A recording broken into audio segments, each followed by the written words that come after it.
Jeg er blevet indlagt på sygehuset i La Coruña. Vil du sejle min båd hjem for mig? Det er Vagn, som ejer sejlbåden Topaz, som ringer til mig. Det er juli måned. Topaz er en Phantom 42, og det er en helt speciel båd for mig. For 18 år siden var jeg med til at sejle hende til Karibien, og siden da har hun ikke været hjemme. Vi spørger Vagn, om jeg vil samle en besætning og sejle Topaz fra Spanien over Biscayen, op gennem den engelske kanal og hjem til København. Ja, for pokker! Selvfølgelig vil jeg det, svarede jeg fuldstændig uden at tænke på konsekvenserne. Livet det er jo lidt anderledes nu, end da jeg var 25 og sidst sejlede med Topaz. Jeg er gift og har 2 børn og arbejde og masser af forpligtelser. Selvfølgelig skal du det, Thomas. Jeg ved ikke, hvor meget det betyder for dig, sagde min kone Margareta med det samme. Jamen, det er okay, at du ikke er hjemme på min fødselsdag. Det er okay, at du ikke er hjemme på min fødselsdag, sagde mine børn, og alt angående arbejde blev også løst på rekordtid.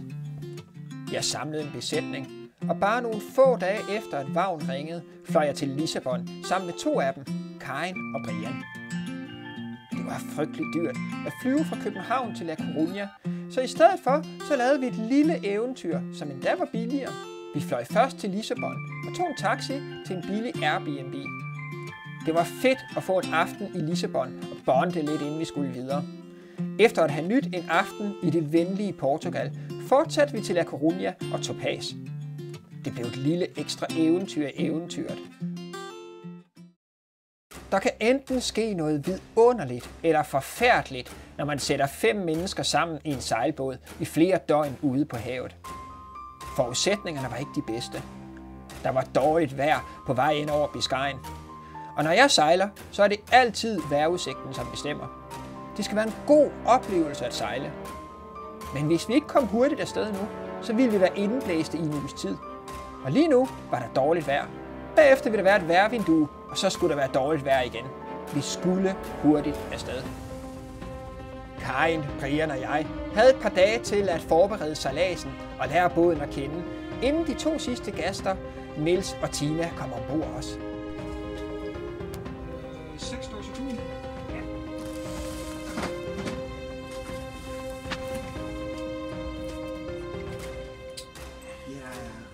Ja, fra Fabrika, den gamle fabrik. Umiddelbart efter, at Tina og Niels var ankommet til Spanien, skulle vi sejle. Vi forlod et gråt og lidt regnfuldt La Coruña. Jeg skal ikke skjule, at det første døgns sejlads ikke var så sjovt. Jeg var søsyg, og vi havde 4-5 døgns sejlads foran os. Og forudsætningerne for det fantastiske, som kan ske, når 5 mennesker isoleres ude på havet, blev værre.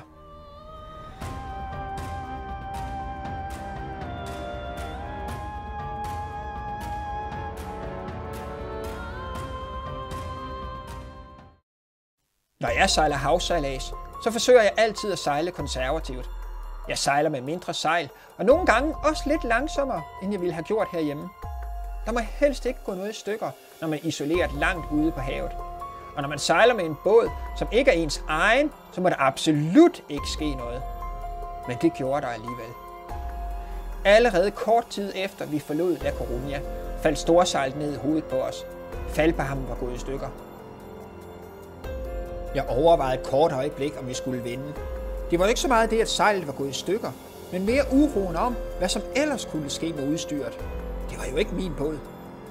Men inden jeg nåede at tænke færdigt, stod hele besætningen på dækket og diskuterede løsninger. Reparationen gik i gang, og hurtigt var sejlet klart igen. Det var her magien startede. Vi havde et fælles mål. Vi hjalp hinanden. Vi blev et team. Og det er virkelig fantastisk at være en del af sådan et sammenhold. Når der var problemer, var der ingen, som lå i køjen med ryggen til. Alle ombord hjalp til med alt. Og det er så herligt med folk, som tager initiativ. Ikke kun til at finde værktøjskassen, når noget går i stykker, men også til at bage en kage, lave aftensmad eller tage opvasken. Det var aldrig noget, vi behøvede at diskutere. Alle tog ansvar. Efter 5 døgn har vi sejlet over Biscayen og en god del af den engelske kanal. Vi bestemmer os for at lave et lille pitstop i Cherbourg i Frankrig. Jeg nyder virkelig at sidde og kigge ud over havet, og det er netop det, som er meningen med denne tur.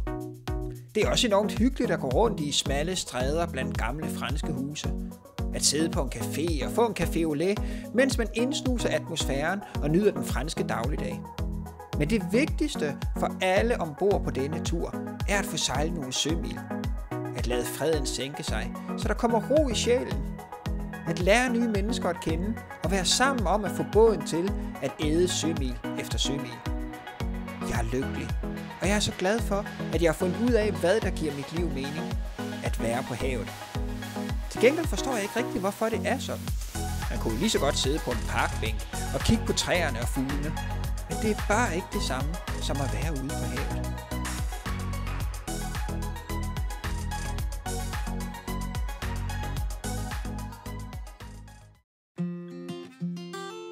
Efter en nat i Frankrig fortsatte vi vores vidunderlige sejlads op gennem den engelske kanal.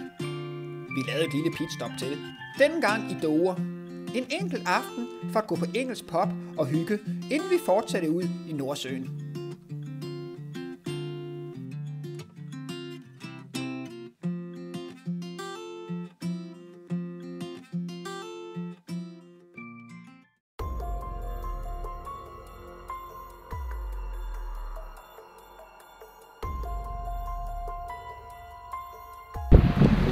Hvad siger du, Niels? Bliver du våd?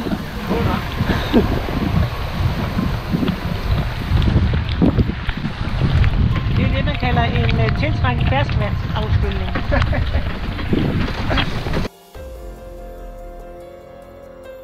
Der er en lille risiko med alt, vi gør her i livet. Men jeg tror nu ikke, at risikoen er større, når man er ude på havet, end når man kører i bil til arbejdet hjemme. Men hjælpen kan nogle gange være længere væk. Topaz er en vidunderlig båd, stærk og tryg. Men hun har været på langturssejlads i 18 år, så det var nok ikke så mærkeligt, at der flere gange var ting, som gik i stykker på båden. I den hollandske del af Nordsøen åbnede vi tilfældigvis ned til det agterste stuerum. Der var flød med havvand. Vi får vandet lænset ud med en spand, men det fortsætter med at pible ind ved rorstammen. Vi tager alt tungt, som er stuet i agteren, og flytter det frem i stævnen. På den måde kan vi hæve rorstammen over vandet og stoppe det indtrængende vand. Men hvad skal vi gøre? Sådan her kan vi ikke fortsætte. Vi ændrer kursen, så vi går direkte ind mod land.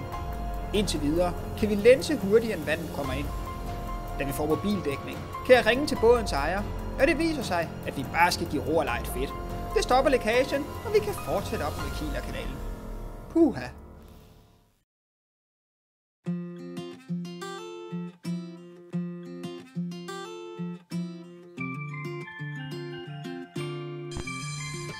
Da sluseportene lukkede sig bag os i Kielerkanalen, var det som om vi sagde farvel til verden og velkommen hjem. De er som et symbol på, at nu er vi i trygge, hjemlige farvande igen.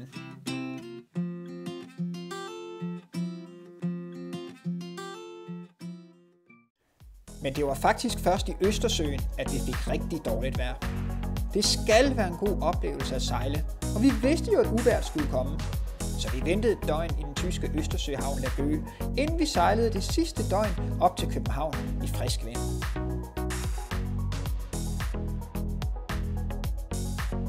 Det her har simpelthen været min bedste sejltur nogensinde, sagde Niels flere gange. Og jeg er helt enig med ham. Selvom vi går op gennem Køge Bugt med en række vrede sorte skyer jagende efter os, er sejladsen alligevel fin, takket være besætningen. Der kan ske noget forfærdeligt eller fuldstændig magisk, når man sætter 5 fremmede mennesker sammen på en sejlbåd ude på havet.